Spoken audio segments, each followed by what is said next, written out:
다시 하겠습니다. 네, 현금 흐름은 계속 우수한 모습을 보이고 있고 연간 캐펙스가 90억이 넘지 않고 지금 현금성 자산을 보면은 한 890억 정도 있거든요. 그래서 이제 사채를 발행하거나 유중에 대한 이슈도 없지 않을 거라고 좀 생각을 하고 있고요. 주가를 보면은 지금 이제 바닥에서 조금 올라오고 있는 모습을 보이고 있습니다. 그래서 저는 투자 포인트를 보면은 좀 내러티브보다는 이런 정량적 분석에 좀 가깝긴 한데 PBR이나 PER 그리고 POR이 거의 바닥 부근에 형성이 돼 있고 근데 제가 조금 이해할 수 없는 건 OPM이 20% 이상이고 ROE가 10% 이상 유지되고 있는데 그리고 매년 계속 성장을 하고 있는데 왜 이런 밸류를 받아야 되는지 좀 이해가 안 가고요. 연간으로 이렇게 봤을 때도 시총 지금 3,700억인데 뭐 올해 순이익과 내년 순이익을 가지고 이제 PER을 봤을 때 10배, 9배밖에 안 되거든요. 그리고 이제 주주 환원에 대한 그런 기대감이 있고 그래서 지금 배당도 점점 이렇게 늘어나고 있고 분기 배당도 아니 중간 배당을 실행하고 있고 그룹사 내에서도 이런 노력을 하기 위해서 지금 움직이고 있습니다. 그리고 지금 매출의 가장 큰 부분을 차지하고 있는 필러는 수출을 더 확대하고 있고 지금 뭐 미국이나 베트남, 러시아 쪽으로도 이제 준비하고 있습니다. 그리고 헤파린 나트륨 원료 의약품 등록이 승인돼서 지금 이게 원래 중국에서 받아가지고 이렇게 쓰고 있는 걸로 알고 있는데 국내에서 이제 이렇게 주로 원료를 생산할 수 있기 때문에 이것 또한 좋은 매출을 올릴 수 있는데 되게 좋은 역할을 할 수 있지 않을까라고 생각합니다. 이상 발표를 마치도록 하겠습니다.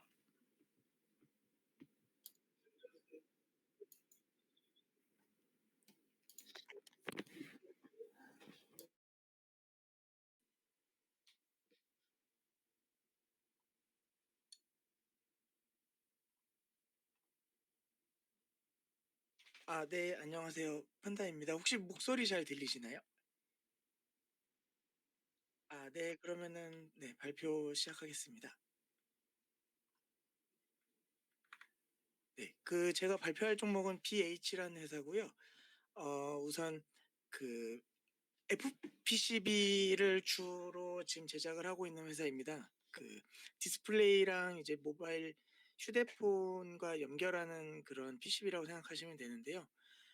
주가는 뭐 현재 네, 이런 상황에서 이제 최근에 조금 상승을 했습니다. 그리고 많이들 아시는 DKT라는 회사의 지분을 좀 보유하고 있고, 몇 년 전에 LG전자의 전장 사업부를 인수를 해갖고 현재 지금 BHEVS로 지금 네, 이쪽에 또 매출을 좀 내고 있습니다.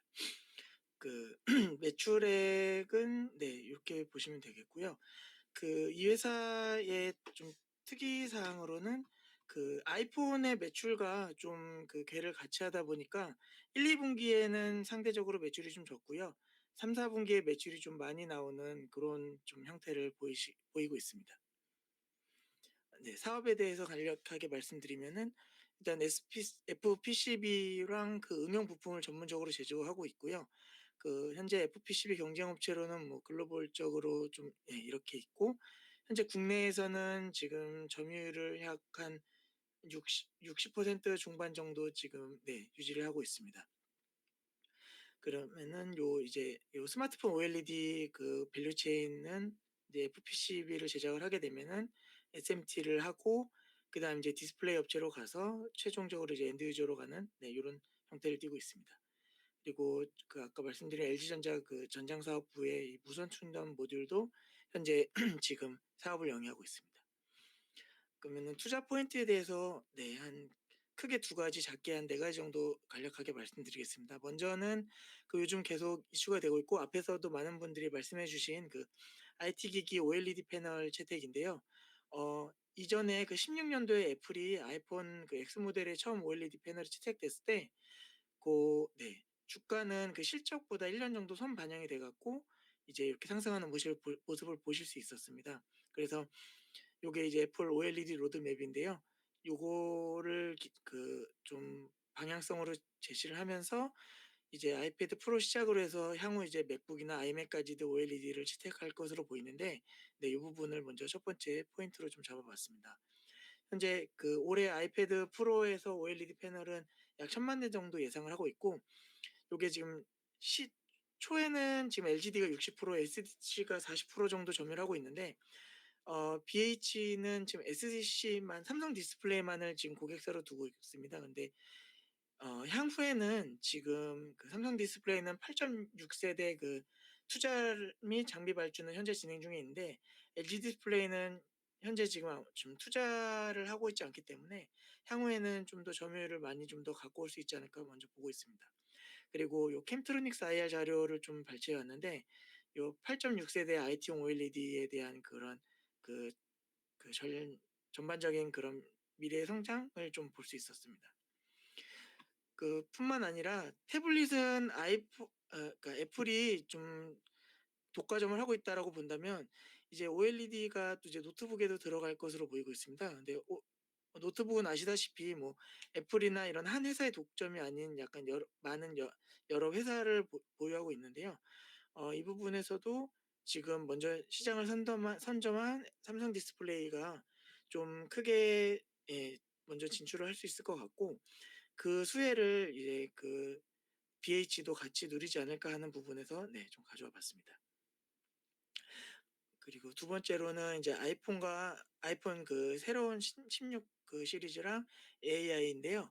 요게 이제 단기적으로 좀 동사에 대한 기대감을 키울 수 있지 않을까 해서 가져왔습니다. 그래서 6월에 있는 WWDC에서 아마 지금 AI 관련해 갖고 발표 가능성을 높게들 보고 있는데 요 이후에 이제 AI 수혜로 해 갖고 AI 아이폰 신규 시리즈로 해서 BH가 또 한번 또 빛을 보지 않을까 해서 또 가져와 봤습니다. 그리고 현재 지금 기존 대비해 갖고 지금 아이폰 16향 PCB 공급이 이전 대비해서 선행되고 있는 거를 지금 데이터를 보시면서도 좀 알 수 있고요. 그리고 기존의 아이폰 13 대비해서 그러니까 요게 이제 아이폰 신규 모델이 출시되고 나서 향후에도 지속적인 상승을 보였던 게 13인데 그 이후에 이제 3년 만에 교체 수요를 또 기대해 볼 수 있는 부분도 좀 있길래 요것도 좀 설명드려 봤습니다. 두 번째로는 이제 아까 위에서 말씀드린 LG전자의 전장 사업부를 인수해 온 BH 이제 BMS 케이블인데요. 요거는 많이들 아시는 자동차에 들어가는 와이어링 하네스를 대체할 수 있는 전기차에서 대체할 수 있는 그런 상품으로 보시면 될 것 같습니다. 그래서 현재 BMS 케이블은 이제 아우디와 볼보에도 채택이 됐고요. 요 부분은 이제 뭐 EVS 사업으로 해서 전체적인 사업부 내용이긴 하지만 현재 이제 좀 흑자로 전환을 했고 영업이익률 계속 지속적으로 개선되고 있습니다. 그래서 요 BMS용 FPCB 매출 추정 데이터도 갖고 왔는데 요게 지금 베트남에 신규 시설도 투자를 했고요. 그래서 향후 이제 좀 먹거리로 좀 보고 있는 상황입니다.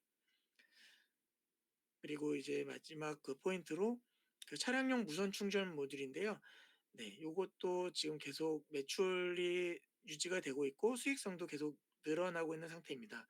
그리고 보시다시피 아까 말씀드렸다시피 BH는 1-2 분기에 좀 사업성이 안 좋았는데 요게 부분을 이제 이 전장 사업부에서 좀 부족한 매출이나 영업이익을 좀 메꿔주고 있는 모습을 올해 1 분기에 보실 수 있었습니다. 그래서 기존에 요 전장 사업부가 없을 때는 이제 1-2 분기에 좀 허덕이다가 3-4 분기에 좋아지는 모습을 보였다면 이제 부족한 부분을 이제 요 전장 사업부에서 메꿀 수 있지 않을까 그렇게 보고 있습니다.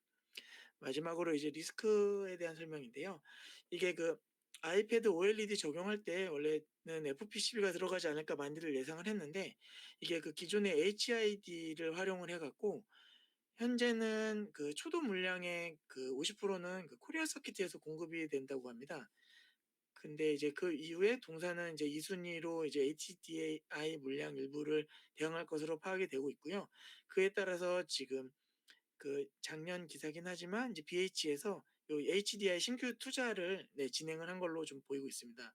그래서 요거는 이제 향후 대응이 가능할 뿐만 아니라 나중에 이제 삼성 디스플레이에서 뭐 기존 핵심 벤더이므로 요 입지를 이용해서 높은 비중의 점유율을 또 가져올 수 있지 않을까 예상하고 있습니다. 그럼 이상으로 저희 발표를 마치도록 하겠습니다. 감사합니다.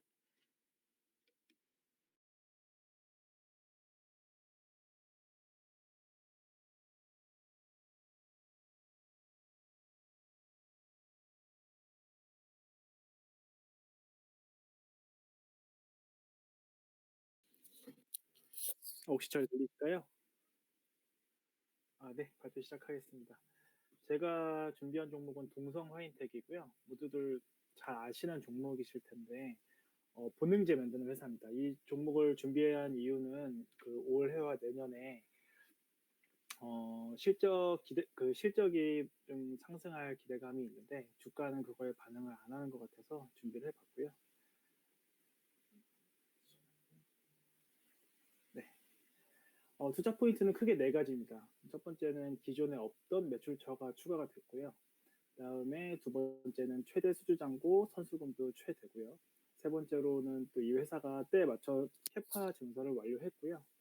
그다음에 네 번째는 크게 반응 없는 주가 요 순으로 보시면 될 것 같습니다. 일단 첫 번째부터 같이 보시면 LNG선은 거의 국내 3사가 다 만들죠. 중국에서 일부 만들긴 하지만 국내 3사가 거의 다 가져온다고 생각하시면 되는데 기존에는 현대랑 삼성 쪽은 본행제를 부동성 화인텍과 한국카본이 이렇게 제공하는 본행제를 사용을 했었는데 하나오션은 타입이 달라서 그 전에는 사용을 하지 않았었습니다. 근데 하나오션이 기화율이라고 하죠. 그러니까 가스가 어느 정도는 새기 마련인데 그 새는 걸 좀 더 줄여주는 방법을 택함으로써 동성 화인텍과 한국카본과 같은 이런 업체에서 제공하는 본행제를 사용을 하게 됐습니다. 그래가지고 기존에 없던 매출처 하나오션 쪽이죠. 기존에 없던 매출처가 추가가 됐고요. 이게 얘기는 바뀐 타입으로 적용이 된다는 얘기는 계속 있었는데 실제 공시가 났습니다. 실제 공시가 나서 이제 본격적으로 적용이 되는 듯 하고요. 기존에 없던 매출처가 추가됐습니다. 하나오션 쪽으로. 그다음에 투자 포인트 두 번째는 수주잔고를 보시면 지금 거의 최대 수주잔고입니다. 2조가 넘는 수주잔고를 가지고 있고요. 선수금도 최대치로 계속 쌓여가고 있습니다. 이번 1분기 실적을 보면 수주잔고가 좀 꺾이긴 했는데 여전히 2조가 넘는 수준이고요. 보통 수주 후에 매출 인식까지 2년 정도 걸린다고 하더라고요. 그래서 2년 래깅 그래프를 그려보면 23년, 24년, 25년까지 실적 기대감이 좀 있는 상황입니다. 이게 실적 기대감이 있는 상황은 LNG선 수주랑 좀 관계가 깊습니다. 이 회사는 LNG선 수주랑 실적이 좀 동행을 하기 때문에 현재 받은 수주만 보셔도 26년에도 꽉 차 있고 27년에도 거의 3분의 2 정도는 차 있는데 이게 연기된 프로젝트들을 감안하지 않은 수치고요. 밑에를 보시면 연기된 프로젝트들을 감안을 하면 27년, 28년, 심지어 29년도까지도 캐파가 꽤 차 있는 걸 보실 수 있습니다. 투자 포인트 세 번째는 이 회사가 증설까지 완료했다는 건데요. 지금 캐파를 보시면 거의 가동률이 목에 찬 상황입니다. 지금은 한 4천억대 생산 능력인데 23년, 24년 해가지고 기존 캐파보다 좀 늘렸어요. 그래서 계산을 해보면 대략 한 5천억 이상 되는 캐파를 지금 증설 완료한 걸로 보입니다. 네 번째 투자 포인트는 주가가 아직까지 크게 반응이 없습니다. 수주잔고도 많고 선수금도 많은데 시총이 아직 3,600억이거든요. 그래서 크게 반응 없는 주가가 네 번째 투자 포인트고요.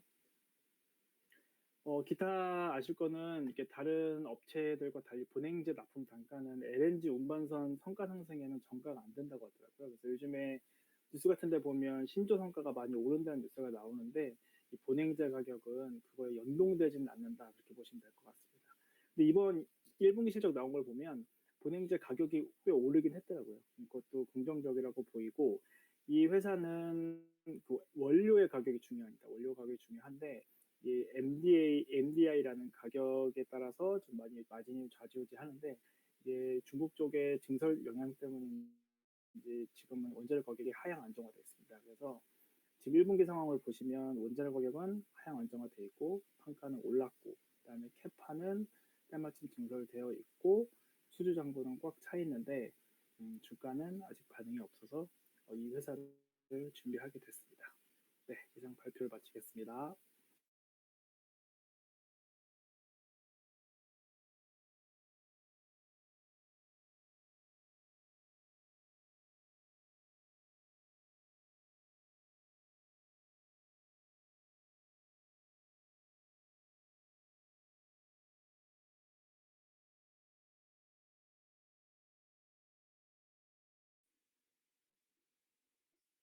안녕하세요. 잘 보이고 들리실까요?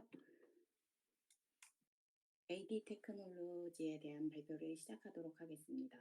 우선 간략하게 말씀드리면 AD 테크놀로지는 펜리스 기업들의 설계 도면을 파운더리 생산 라인에 적합하도록 수정해주는 디자인 하우스입니다.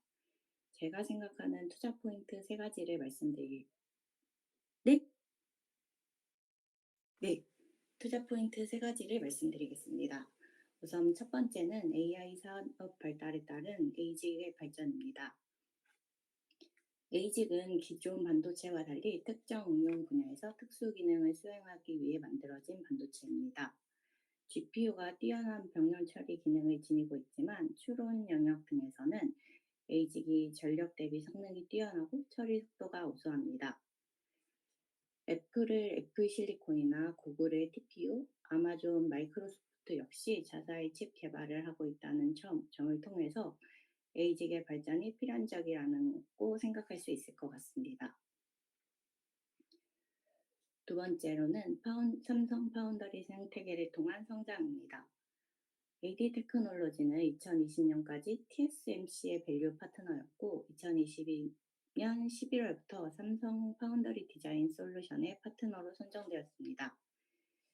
2년 정도의 공백을 거쳐 2022년부터 다시 수주를 받기 시작했고 작년 10월 첫 3나노 공정 2.5D 패키징 기반 서버용 반도체를 수주받았습니다. TSMC에 비해 약한 삼성 파운더리 생태계에서 AD 테크놀로지의 글로벌 IP 협업 경험이 시너지를 이룰 수 있을 것으로 생각됩니다. 삼성 인공지능 반도체 마가 올 4분기부터 네이버 데이터 센터에 공급될 예정이라는 점과 동사가 작년 10월 국내 유일 ARM 토탈 디자인 파트너사로 선정되었다는 점 역시 긍정적으로 볼 수 있을 것 같습니다.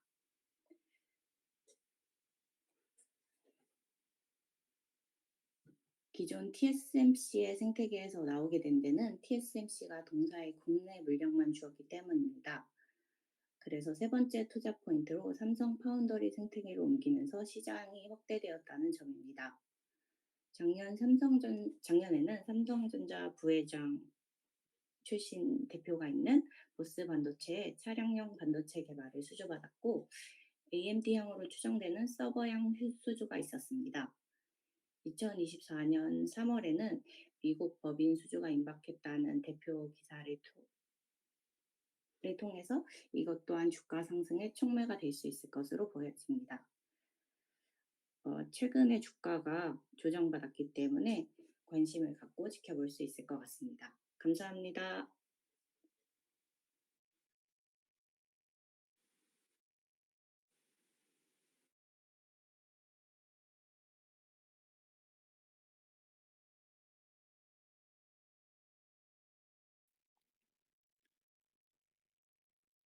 네, 화면 잘 보이고 소리 들리시죠? 네, 동인기한 발표하겠습니다. 저는 최근에 그런가요? 지금 보이시나요? 네. 저 최근에 그냥 음식료처럼 좀 소외됐다가 개선되는 쪽 좀 볼만하다 생각해서 갖고 온 기업이고 일단 하이엔드 백팩 제조하는 회사입니다. 네, 고객사들이 좀 탄탄한 게 장점인데 그 아웃도어 좋아하시는 분들은 아마 들어보셨을 만한 브랜드인 것 같습니다. 아마 그 그레고리, 그다음에 아크테릭스 그리고 저기 쿠프팍시 이런 애들이 주요 고객사들이고요. 그 매출은 거의 다 가방 쪽입니다. 가방 ODM 하는 회사고 글로벌 백팩 점유율 1위 정도 하고 있고 지금 핵심 고객사들은 거의 다 지금 솔벤더로 맡고 있는 회사입니다. 그래서 고객사들이 얘네가 좀 가격이 좀 비싸더라도 기술력이 있다 보니까 맡긴다고 합니다. 그래서 매출 이쪽 보시면 연간 실적으로 보면 그 2020년, 21년은 코로나로 안 좋았고 그다음에 22년도에 확 튀었었는데 이게 코로나 때 못한 거를 고객사들이 재고를 좀 쌓으면서 올랐던 거고 그게 23년에는 재고 조정을 통해서 좀 실적이 안 나왔던 이런 그림으로 보시면 됩니다. 그래서 이걸 이렇게 평탄화해서 보시면 이런 형태라고 이해하면 될 것 같습니다. 그다음에 얘네 그 환경을 좀 보면 근데 그랬다가 앞에 말씀드린 대로 어쨌든 재고 조정을 했다가 고객사들이 인제 이거를 거의 재고 조정이 마무리가 되는 국면이거든요. 그래서 요 기사들 보시면 다 고런 내용들이 나와 있는 거고, 아디다스도 그래서 근래에 재고 조정 끝내면서 좀 하승도 많이 오르고 했었죠. 그래서 '하반기에 좀 리스토킹이 많이 될 거다.'라는 게 어떤 컨센서스로 나와 있는 것 같습니다. 더군다나 얘네가 하고 있는 좀 하이엔드 시장은 경기 침체나 뭐 그 소비가 조금 이렇게 둔화될 때에도 상대적으로 강한 쪽이기 때문에 꾸준히 성장하는 그림을 보이고 있는 산업입니다. 근데 그것보다도 더 사실 제일 중요한 건 얘네 고객사들이 탄탄하고 좋다는 겁니다. 그 제일 큰 게 코토박시라는 고객사인데, 얘네가 요새 미국에서 MZ 세대들이 제일 핫한 그 사이에서 최대 핫템이라고 합니다. 그래서 요 밑에가 구글 트렌드인데요. 구글 트렌드로 봐도 뭐 반짝은 아닌 것 같습니다. 벌써 몇 년 동안 꾸준히 오르고 있었으니까요. 근데 그래서 어쨌든 얘네 코토박시가 매출액으로 봐도 막 2배씩 오르고 하다 보니까 이 동인기한이 거의 솔벤더로 만들어주고 있어서 오더를 거의 한 2배 넣었다고 하더라고요. 작년 대비해서. 그래서 300억짜리 캐파로 전용 공장도 지금 만들고 있고, 얘네가 그래서 코토박시가 올해는 아마 제일 고객사가 될 것 같다. 최대 고객사가. 그리고 그 뒤로는 그레고리 아크테릭스도 원래 하던 애들인데 얘네도 지금 브랜드가 잘 나가고 있어서 한 20-30%씩 성장한다.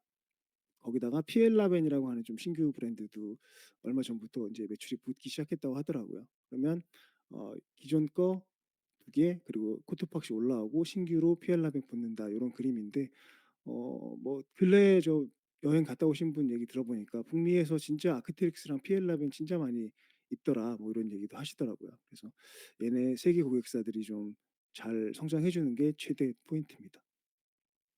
그래서 이런 거 기반으로 보면 그 22년이 가장 좋았던 매출이었는데 23년 어차피 재고 조정이었으니까 빼고 22년보다 더 잘 나올 걸로 지금 예상이 되고 있고, 회사에서도 그렇게 얘기를 하고 있습니다. 그래서 실제로 이게 재고 자산이 파란색 선인데, 이 파란색 선이 매출액이랑 동행하는 건데 지금 24년 1분기에 최대 재고 자산 기록했거든요. 그래서 이걸로 봤을 때 비록 지금 얘네가 1분기 실적이 약간 비수기 영향으로 별로 안 나오긴 했었는데, 그래도 이런 지표나 앞에 상황으로 봤을 때 연간 목표, 그러니까 22년보다 더 높은 매출을 기록할 거라는 거는 충분히 할 수 있을 거다라고 생각이 되고, 컨센서스보다도 개인적으로는 좀 더 할 수 있다라고 생각하거든요. 지금 요게 컨센이고, 그 피어 그룹 비교해 봤을 때 피어 대비해서 일단 YOY 성장은 가장 많이 나오는 회사고, 음, 사실 이 컨센보다도 전 좀 더 할 수 있다고 생각합니다. 그러니까 올해 한 400억 정도 할 수 있지 않나. 순익단에서 한 300억. 그러면 내년에 한 450억. 그럼 요 사이에서 그래도 피어 대비해서 더 성장도 잘 나오니까 얘네 ODM들이 보통 한 5배에서 10배 사이 받는데 한 6배 정도만 준다고 해도 지금 시총이 1,500억 정도니까 어느 정도 업사이드가 좀 있어 보인다. 근데 더군다나 얘네가 공모가가 3만 원이었는데 지금 2만 5천 원 정도라서 상대적으로 좀 소외되어 있는 주가고, 산업은 좀 턴하고 있고 개별 기업 단에서도 성장 가능성이 좀 높게 보인다라는 게 이 내용이었습니다. 끝입니다. 네.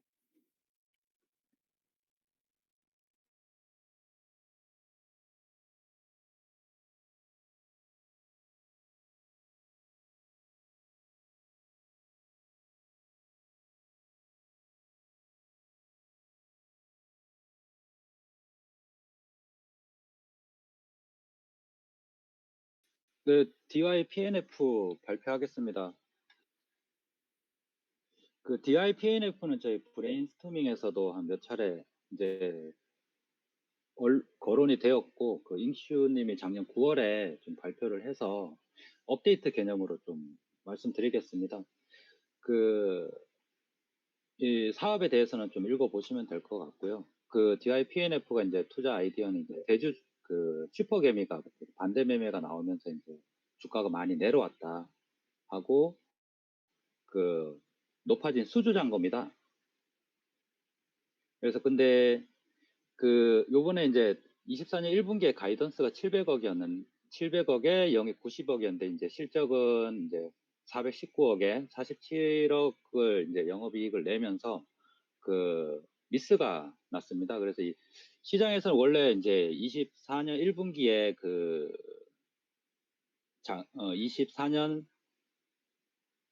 23년 4분기 이제 매출이 이제 잡힐 거다라고 했는데 2번 연속 이제 그 이연이 되면서 이제 좀 뭐 의구심이 좀 강하게 생기고 있고, 러시아 발틱 프로젝트가 이제 중단되지 않을까 하는 이제 의구심이 이제 확대가 좀 된 것 같습니다.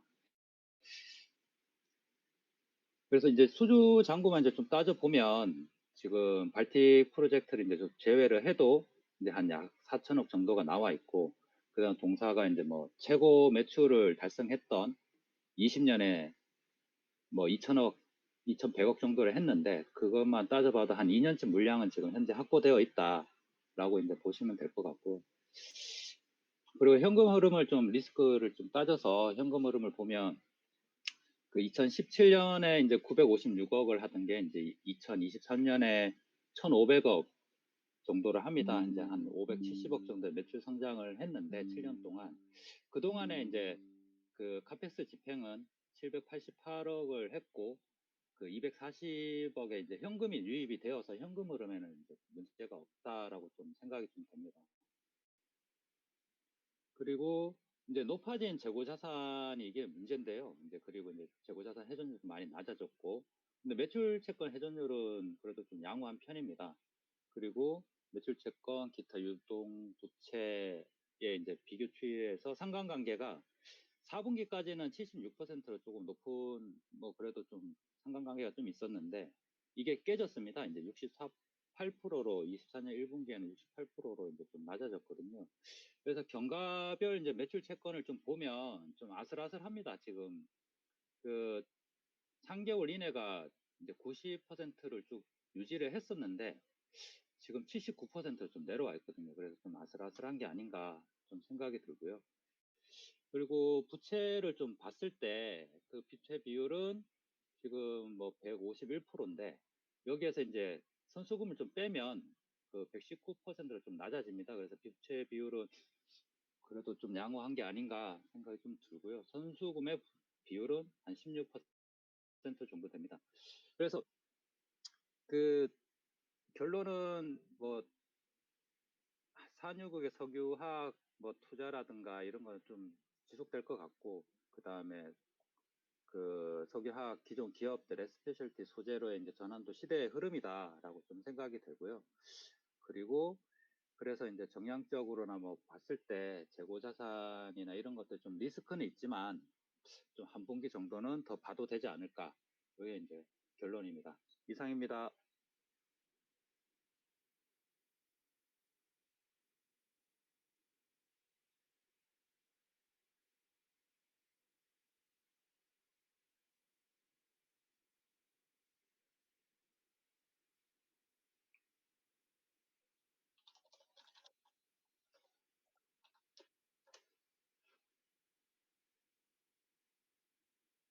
그럼 화면 보이시나요?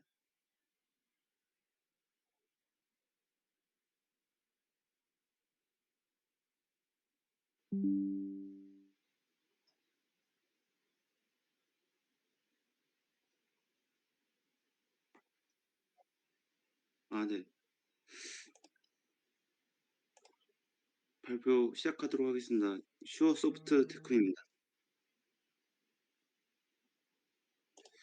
그 테슬라 로보태시가 8월 8일 발표 예정입니다. 그래서 자율주행 섹터를 개인적으로 보고 있고요. 그렇다면 왜 자율주행인가라고 생각했을 때 중국이랑 미국이 현재 전쟁, 뭐 이렇게 경쟁 구도에 있어서 자율주행은 국가 안보의 문제이기 때문에 주목을 하고 있습니다. 특히 또 현재 LLM이 굉장히 떠오르고 있는 화두인데요. 보면은 LLM이 어려울까, 자율주행이 어려울까 생각해봤을 때 대화를 하는 LLM보다 사람 모습과 연계되어 있는 자율주행이 더 어렵지 않을까. 그럼 자율주행은 이렇게 어려운데 불가능한 것인가 생각해봤을 때 현재 저희는 챗 GPT를 통해서 대량의 언어 데이터를 컴퓨터가 수집하면 결국에는 언어를 추론하고 생성한다는 것을 알게 됐습니다. 그래서 대량의 자율주행 데이터를 확보하는 기업도 언젠가는 가능할 거라고 볼 수가 있을 것 같습니다. 그래서 미래의 전쟁은 무의 전쟁이 될 것으로 보고 있는데요.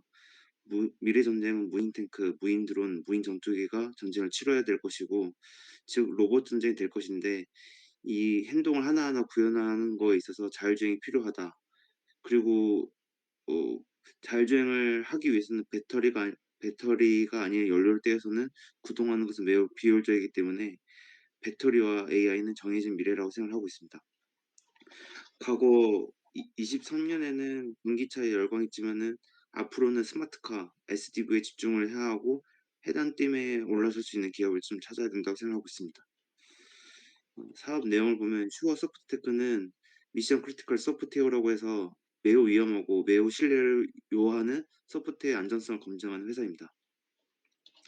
그래서 이쪽 소프트웨어는 기능 안전 법을 준수해야 되고 이 표준에 근거해서 개발을 진행해야 됩니다. 그래서 해당 그 개발을 할 수 있도록 지원해 주는 툴을 개발하고 그리고 서비스하는 회사라고 보면 될 것 같습니다. 그래서 주로 인베디드 시스템 에서 역할을 하고 있는데요. 그래서 인베디드 시스템이 뭐냐고 하면은 그 정해진 특정 기능을 수행하는 소프트웨어입니다. 그래서 그 인베디드 시스템 주로 47년 된 C 언어로 구성되어 있는데요. 이 시스템은 이 언어는 코딩 설계나 검증이 매우 어렵습니다. 굉장히 복잡하게 되어 있기 때문이죠. 굉장히 오래됐기 때문에 그렇기도 합니다. 하드웨어를 제어하는 데 주로 특화된 시스템인데 자원이 부족한 경우 특히 레거시 반도체 때 주로 사용한 시스템입니다. 예를 들어서 그 화성 탐사선의 경우에는 그 메모리나 CPU 자원이 부족해서 전력이나 유틸리티가 부족하기 때문에 C1으로 구성되어 있는데요. 이런 경우에 그 소프트웨어 시스템이 약하다 보니까 코드가 굉장히 복잡하게 구현되어 있습니다. 대신에 장점은 속도가 빠르고 안전적입니다. 이런 인베디드 시스템이 설계가 매우 복잡하고 검증도 매우 어려워서 이것을 동사가 대신 처리를 해주고 있다. 귀찮은 것을 해주고 있다라고 생각하면 될 것 같습니다. 그래서 이렇게 크리티컬하고 중요하고 어려운 인베디드 시스템의 코딩을 동사는 검증을 해주고 있는 건데요. 도메인별로 보면 자동차, 국방, 우주항공, 원자력 에너지, 신석 기타 등으로 진출을 하고 서비스를 하고 있습니다. 자동차 국방 분야에서 가파른 성장을 보이고 있는데 4개년을 봤었을 때 23%, 37% 이렇게 성장을 보여주고 있고요. 올해 전체 기조 변화되면서 원자력 부분에서 180억 매출을 발생할 수 있을 거라고 얘기를 하고 있습니다. 참고로 전년 매출은 한 633억이었습니다. 투자 아이디어는 이 회사가 2017년도쯤에 매출이 급등했는데 사연은 현대차에서 자체 소프트웨어를 개발하고 적용했기 때문입니다. 보면은 2017년도에 매출이 급증해서 계속 좋은 성장을 보여주고 있는데 당시에 2016년도에 현대 오토웨버가 모빌진이라는 플랫폼을 개발해서 이 회사에서 소프트웨어를 자체적으로 개발해가지고 현대차에 적용하는 과정에서 동사가 검증을 해주는 회사이기 때문에 가파른 성장을 보였던 것으로 보고 있습니다. 향후에 SDV 자율주행 트렌드로 소프트웨어 기능이 많이 더해지는데요. 이렇게 새로운 플랫폼과 툴 적용함에 따라서 소프트웨어가 더 많이 변화될 것이고 이에 따라서 검증 수요도 크게 증가할 것으로 기대를 하고 있습니다. 저희가 메모리가 기존의 레거시 D램에서 HBM으로 변화되면서 리노공업이라든지 테스트하는 회사들이 큰 성장을 이루어줬는데 앞으로 이런 자율주행 소프트웨어에서도 이렇게 검증을 하는 회사인 슈어 소프트테크가 좀 수혜를 받지 않을까라는 생각을 좀 갖고 있습니다. 전선전 지표도 좀 긍정적인데 수주 잔고가 증가한 추세에 있고요. 그리고 분기 매출과 선수금 1개분기가 좀 레깅한 것을 봤을 때 은근히 추이가 동의를 하는데 선수금이 YOY로는 좀 증가를 해줬습니다. 슈어 소프트테크는 현재 시총이 한 2,800억인데 24년 컨센 매출이 950억이고 이익이 150억이기 때문에 소프트웨어 회사로서는 이렇게 완전히 고평가라고 보진 않고 있고요. 주가도 상장 이후에 지금 거의 최저점 수준에 있기 때문에 관심 있게 보면 좋을 것 같습니다. 네, 이상입니다.